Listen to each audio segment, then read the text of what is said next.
Hello, beautiful person. I'm really glad you're here. Welcome back to Becoming Her, a series about confidence, relationships, travel, and becoming the woman you're capable of being. Think of this as your daily big sister reminder. The things I learned the hard way so you don't have to.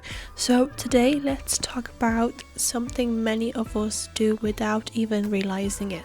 Shrinking ourselves to be liked.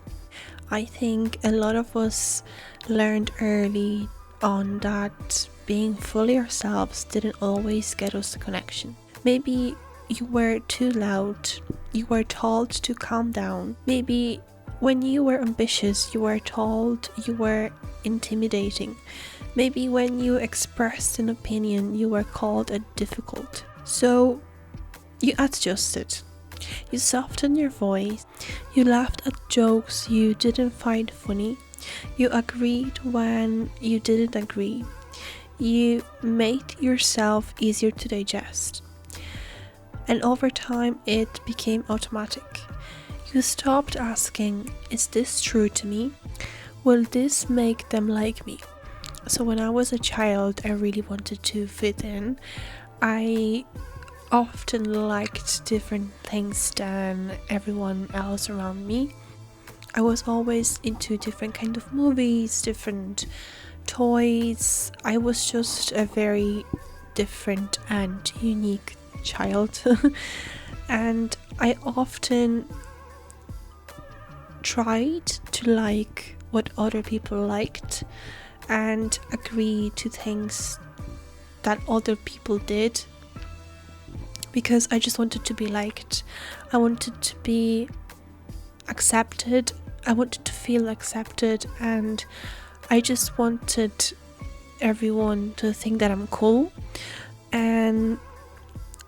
But then after a while I realized that I don't want to do these things.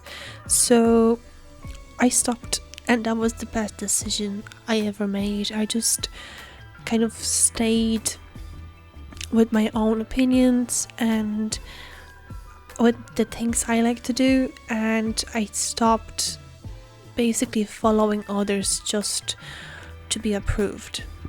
And shrinking isn't a weakness, it's a strategy. It's a survival response. At some point, your nervous system decided being smaller feels safer.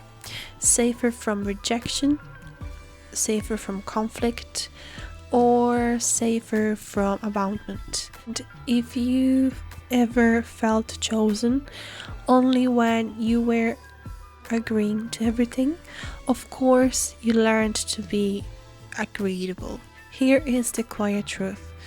Being liked is not the same as being respected. And being chosen while abandoning yourself never feels secure. At first, shrinking feels helpful. You avoid conflict, you keep the peace, you are described as easygoing. But eventually something starts to feel heavy. You feel unseen, you feel slightly resentful, you feel misunderstood because the version of you they like isn't fully you. And that creates a disconnect inside. So going back to when I was trying to fit in and look cool in front of the people I was friends with, a lot of the time I basically felt like I was performing, that I wasn't being myself, and that was the most uncomfortable part because you can't play a role too long. I was basically tired and it was hard for me to even find like a way to communicate with them because in many cases I had no idea what they were talking about. They were talking about some artists or movies or like other things that were like very popular, but I wasn't into it. So a lot of the times we couldn't really communicate, I guess.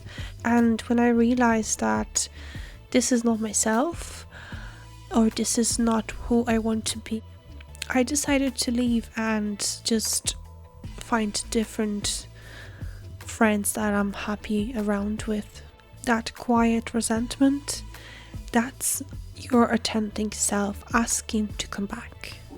The shift isn't becoming loud, it's becoming honest. It's saying, I actually don't agree.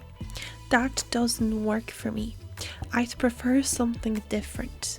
Without over explaining, without apologizing, without softening it into something recognizable. And yes, at first that feels uncomfortable because your nervous system is used to approval being a goal. But something powerful happens when you stop shrinking. You start attracting people who really like you. Not the edited version, just you. Growth might look like letting silence sit instead of failing it, saying no without giving a long justification, sharing your real opinion calmly, wearing what you want without checking reactions, not laughing when something isn't funny. It's small shifts, but they build internal respect, and self-respect changes your entire presence. You don't have to demand space. When you stop shrinking, your energy expands naturally. I want you to gently ask yourself, where am I still making myself smaller?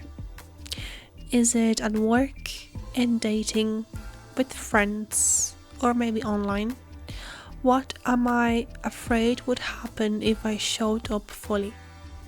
So, like, from my own experience, when I stopped shrinking in front of my friend, when I stopped pretending, and when I actually started to be myself, I could see that they treated me differently.